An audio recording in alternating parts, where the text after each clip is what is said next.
한동훈 국민의힘 대표는 21일 더불어민주당이 피선거권 박탈 형량의 기준을 높이는 선거법 개정안 등을 발의한 것과 관련 이재명 대표의 판결 결과를 국회의 힘으로 바꿔보겠다는 발상지라고 비판했다. 한 대표는 이날 오전 서울 여의도 국회에서 열린 최고위원회 회의에서 11월 14일과 15일에 굉장히 기묘한 법률안이 민주당에서 발의됐다며 14일에는 공직선거법상의 허위사실 공표죄를 아예 삭제하는 내용에 믿어지지 않는 법안이 박휘순 민주당 의원 등으로부터 발의됐다고 설명했다. 한 대표는 대한민국은 허위사실 공표와 가짜뉴스 때문에 정권 자체가 바뀐 역사적 경험이 있다. 김대엽의 병풍 사건으로 정권의 향배가 아예 바뀌었다며 국민께서는 선거 과정에서의 허위사실 공표를 대단히 무거운 범죄로 처벌해야 한다는 공감대를 갖고 있다고 말했다. 이어 그걸 민주당이 모르지 않을 거다. 민주당도 선거 과정에서 허위사실 공표로 우리 당 정치인들을 무수히 고소고발하시지 않아라며 그런데도 14일에 이런 법안을 냈다는 건 사법 시스템을 망가뜨려서라도 이 대표를 구하겠다는 일종의 아부성 법안이라고 했다. 그러면서 직계 법률이 되면 징역형 집행유예에 관한 이 대표의 허위사실 유포죄는 아예 면소 판결로 사라지게 된다며 직계 그 법의 목적이다. 민주당이 이 정도 수준인지는 정말 몰랐다고 지적했다.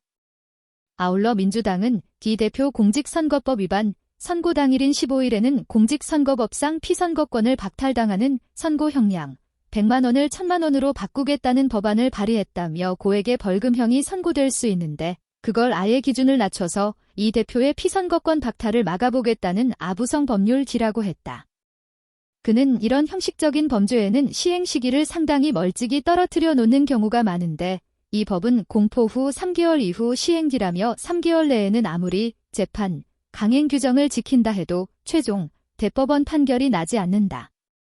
이 대표의 판결 결과를 민주당이 국회의 힘으로 바꿔보겠다는 발상지라고 말했다. 한편 한 대표는 감사원이 문재인 정부 청와대에서 사드 미사일 교체를 위한 군사작전 정보가 유출된 정황을 포착한 것을 두고 해당 군사정보는 2급 기밀에 해당하는데 왜 한미동맹 군사정보를 넘긴 건가라며 철저한 조사가 이뤄지고 진실이 밝혀져야 한다고 촉구했다. 그는 문재인 정부의 산불이란 정책을 겨냥해 사드 추가 배치 미국 미사일 방어체계 참여 한미일 군사동맹이 불가하 사드 추가 운영을 제한하겠다는 내용이라며 중국의 환심을 사기 위해 사실상 대한민국 군사주권을 포기한 행태였다고 비판했다. 이어 그 결과로 과연 실리라도 얻었나? 당시 중국은 오히려 우리에게 경제적으로 보복을 가하고 북핵 억제를 위해 어떤 행동에도 나서지 않았다며 도리어 우리 정부 들어 중국과 외교관계가 정상화되고 있다는 평가가 나오고 있다고 지적했다. 그러면서 우리 정부의 입장은 국익 중심의 실용 외교를 펼쳐야 한다는 거다.